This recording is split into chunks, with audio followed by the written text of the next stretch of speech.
Corona وبا کے دوران حفاظتی انتظامات کے پیش نظر خانہ کعبہ کے ارد گرد لگائی گئی رکاوٹوں کو اب ہٹا دیا گیا ہے، جس کے بعد زائرین اب دوبارہ سے حجر اسود کو چھو اور چوم سکیں گے۔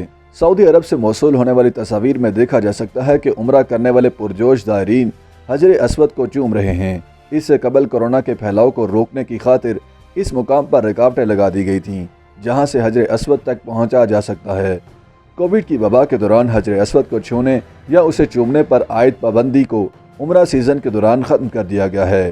یاد رہے کہ اسلام میں حج ایک ایسا فریضہ ہے جو صاحب حیثیت مسلمان کو اپنی زندگی میں کم از کم ایک بار ضرور ادا کرنا ہوتا ہے، جبکہ عمرہ سال کے کسی بھی وقت میں کیا جا سکتا ہے۔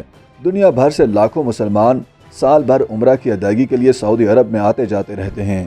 سعودی عرب نے رواں برس کے آغاز میں کورونا کے باعث لگائی گئی پابندیوں کو مرحلہ وار ختم کرنا شروع کر دیا ہے، اور رواں برس ہونے والا حج کووڈ کی وبا شروع ہونے کے بعد سے پہلا ایسا حج تھا جو معمول کی طرح ادا کیا گیا۔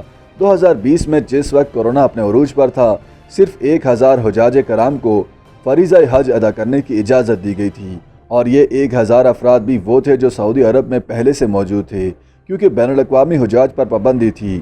سن 2021 میں یہ تعداد بڑھ کر 60,000 ہو گئی، اور رواں سال جولائی کے دوران مکہ مکرمہ میں 10 لاکھ حجاج کرام نے فریضہ حج ادا کیا۔ دین اسلام میں تمام مسلمانوں کے لیے کعبہ انتہائی مقدس مقام ہے۔ مسلمان ہر سال اسلامی مہینے ذو الحجہ کی 8 یا 12 تاریخ کو حج ادا کرتے ہیں۔ یہ دنیا کا سب سے بڑا انسانی اجتماع کہلاتا ہے۔ اسلامی روایت میں کہا جاتا ہے کہ حجر اسود جو کعبہ کے مشرقی کونے میں نصب ہے، یہ آدم اور حوا کے زمانے کا ہے۔ اسے اسلام کے عروج سے پہلے سے ہی مقدس سمجھا جاتا تھا۔ اب کورونا کی وجہ سے عائد کردہ پابندیاں ختم کر دی گئی ہیں اور حجر اسود کو چومنے کی اجازت بھی دے دی گئی ہے۔